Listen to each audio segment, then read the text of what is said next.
Hello everyone!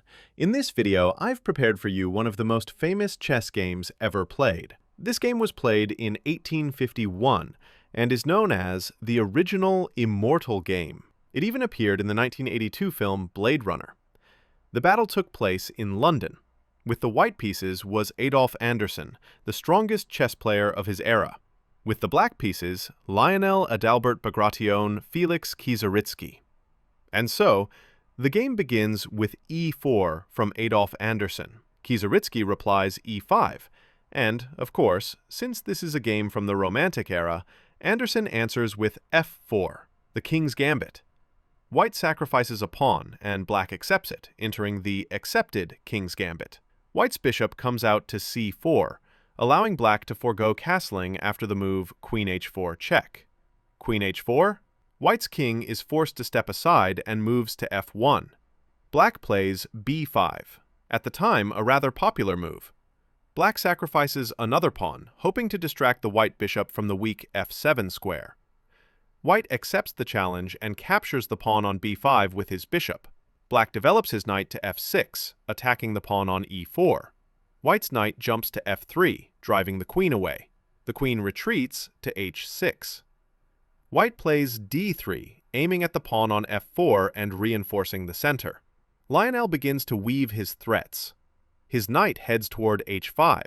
If White ignores this, the next move will be knight g3, a nasty fork on the king and the rook. And if White takes the knight, then the black queen will still capture the rook on h1. So, White plays knight h4, parrying the threat. If black insists on continuing, it will simply cost him a piece. The pawn on g3 would defend the knight on h4. But Adalbert keeps attacking. Queen g5. The knight is under fire. A calm and strong response. Knight f5. The white knight on f5 becomes a key piece. Black pushes c6, forcing White to decide what to do with the bishop, and Anderssen makes his decision. He simply sacrifices it, playing g4. Offering his bishop on b5. If black takes it, the knight on h5 falls. Kieseritzky doesn't take the bait. He retreats his knight back to f6. At this point, it looks as if Anderssen has gone too far.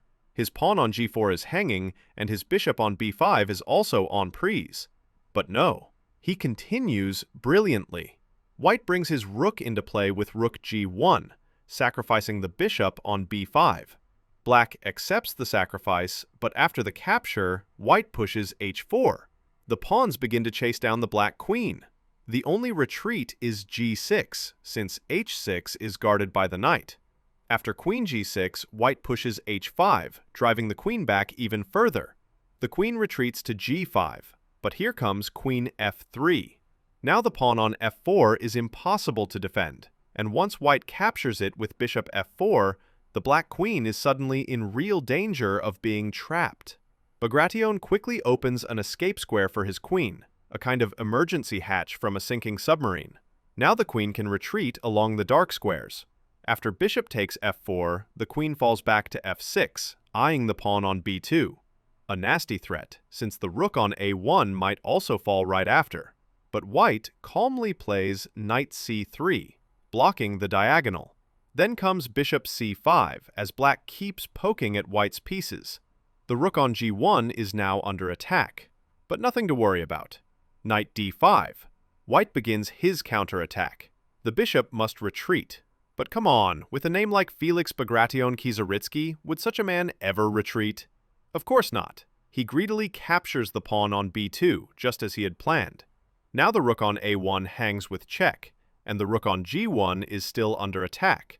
But White decides, who needs rooks anyway, when you can attack the black king instead? And that king, by the way, isn't feeling well at all.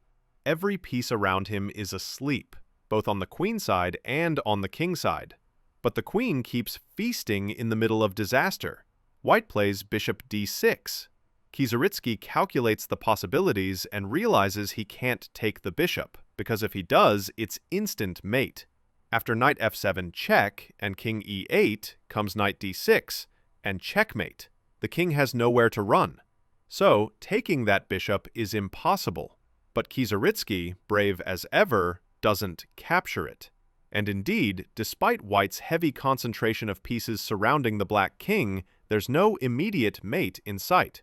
So black calmly captures the rook on g1. White plays e5, and now the real fireworks begin. With this move, white cuts the black queen off from g7, a critical square that the knight on f5 has been staring at all game. It's black's move, and naturally, the showman sees a check, and the showman can't resist giving it. He captures the rook on a1, completely forgetting that white has already sacrificed 2 rooks. And why not take it, especially when it comes with check? There will still be plenty of time to deal with checkmates later. White's king steps aside. It's a check, after all. And now black faces a choice. What to do next? Surprisingly, he's up 2 rooks and a bishop, yet 1 step away from disaster. And here, Kieseritzky makes the fatal mistake of the entire game. Let's take a look. In this position, black has only 1 move that could have kept him afloat. Bishop a6. The idea behind this move is to give the black king a small breathing square on c8, because right now, there's hardly any air left around him. White's pieces are swarming.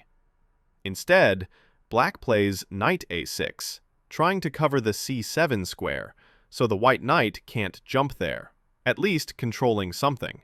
But white still has the most brilliant sacrifice of the entire game. Anderssen plays knight g7 check and captures the pawn. The black king is forced onto his only available square, king d8. And now comes the grand finale. Queen f6, check. There's no escaping the sacrifice now. If the queen isn't taken, it's checkmate immediately. Black captures with the knight. Knight takes f6, and then bishop e7. Mate. A stunning checkmate delivered by 3 light pieces. Kieseritzky still technically had a whole extra queen, bishop, and 2 rooks on the board, but none of that could save his king. What a masterpiece! Even after more than a century and a half, this game continues to remind us that chess is not just a battle of logic. It's an art form, a dialogue between creativity and courage. Adolf Anderssen's brilliancy still inspires players today, proving that true beauty in chess doesn't come from engines or preparation, but from daring ideas, and from the belief that even in chaos, you can find perfect harmony. If you enjoyed this legendary masterpiece, make sure to leave a like, subscribe to the channel, and share your thoughts in the comments. Which classic game would you like to see next? Thank you for watching, and remember, in chess, just like in life, sometimes you have to sacrifice everything to create something truly immortal.